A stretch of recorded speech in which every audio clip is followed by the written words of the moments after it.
नमस्कार, आपण पाहत आहोत फास्ट 24 तास न्यूज. फास्ट 24 तास न्यूज मध्ये आपले सहर्ष स्वागत आहे. आपण आपली पूर्ण महसूल प्रशासन आहे, त्याच्यामध्ये SDO, तहसीलदार, SIOs, पूर्ण सप्लाय डिपार्टमेंट, त्यासोबतच पोलीस प्रशासन, SP साहेब देखील माझ्यासोबत आहेत. SDPOs असतील, TIs असतील, या सगळ्यांची आपण बैठक घेतली. त्यांच्यासोबतच पूर्ण ISL, BPCL, HPCL, नायरा आणि रिलायन्स या कंपनीचे सेल्स ऑफिसर्स आणि रिटेल आउटलेट्सचे पण सर्व लोक त्याच्यामध्ये उपस्थित होते आणि पूर्ण स्टॉक पोझिशन आपण घेतलेली आहे. आपली आज सकाळची जी स्टॉक पोझिशन आहे ती 1990 किलोमीटरची स्टॉक पोझिशन आपल्याकडे डिझेलच्या संदर्भामध्ये उपलब्ध आहे. पेट्रोलच्या साठ्यामध्ये काहीही कमतरता नाही आणि पेट्रोल बाबत पॅनिकसुद्धा नाही. पॅनिक हे आपल्या काही ठिकाणी डिझेलच्या बाबतच होतं. तर 1990 KLची जी आपल्याकडे सप्लाय आहे त्याच्या अगेन्स्ट आपली जी डिमांड आहे ती 1550 KLच्या आसपास आहे आणि ट्रान्झिटमध्ये जो येणारा साठा आहे तो आपल्याकडे 1760 किलोलीटरचा जो साठा आहे तो ट्रान्झिटमध्ये आहे. अशी आपली कम्फर्टेबल पोझिशन आहे. आपल्याकडे पूर्ण जिल्ह्यामध्ये 371 पेट्रोल पंप आहेत.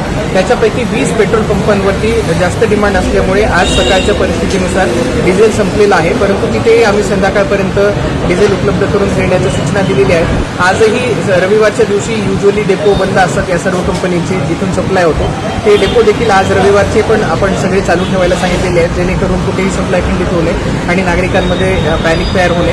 या 20 ठिकाणी देखील संध्याकाळपर्यंत आपल्याकडे डिझेल उपलब्ध होणार आहे. जिथे जिथे डिझेलची कमतरता होईल, कारण आपण बघितलं तर जवळपास 4 दिवसांमध्ये जेवढं डिझेलचा सप्लाय किंवा जेवढा सेल्स या एका पेट्रोल पंपावरून होतो तेवढा एका दिवसामध्ये होत असताना देखील बऱ्याच ठिकाणी आपल्याला आढळून आलेला आहे आणि त्यामुळे कुठे कुठे सप्लायचा आपल्याला कन्स्ट्रेंट आढळून आलेला आहे. परंतु स्टॉक पोझिशन कुठेही कमी नाही. पूर्ण जिल्ह्याचा जर विचार केला आपण सगळीकडे स्टॉक पर्याप्त मात्रेमध्ये आणि येणाराही स्टॉक पर्याप्त मात्रेमध्ये आहे. नागरिकांना माझं आव्हान असेल की आपण घाबरून जाऊ नये, पॅनिक होऊ नये, पॅनिक बाईंग करू नये आणि कुठल्याही खुल्या कंटेनर्समध्ये देखील डिझेल पेट्रोल आपण घेऊन जाऊ नये. ते सेफ नाही आहे. अत्यंत कुठली परिस्थिती जर अशी असेल की कुठं गाडी बंद पडलेली असेल तर तिथे सेफ कंटेनर्स आहेत, त्या सेफ कंटेनर्सच्या द्वारेच हा पुरवठा घेण्यात यावा.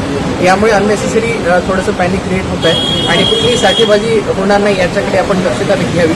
आपले पूर्ण SI असतील, SI असतील, सप्लाय डिपार्टमेंटचे लोक असतील आणि पोलीस प्रशासन असेल यांना दर तासाला या 371 पेट्रोल पंपांवरती गस्त घालण्याचे निर्देश देण्यात आलेले आहेत. आता सगळीकडे ऑलमोस्ट स्टॉक पोझिशन व्यवस्थित असल्यामुळे सगळीकडे लाईन ज्या आहेत त्या कमी होताना आपल्याला दिसून येईल. सर, शेतकऱ्यांच्या मनात चिंता आहे की आगामीचे दिवस आहे, डिझेल मिळत नाही. शेतकऱ्यांसाठी काय सांगाल तुम्ही?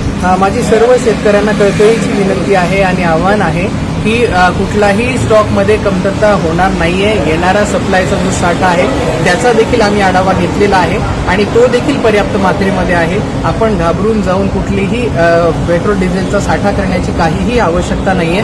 आपल्याला गरजेनुसार पेट्रोल डिझेलचा सप्लाय आपल्या जिल्ह्यामध्ये पर्याप्त मात्रेमध्ये उपलब्ध आहे.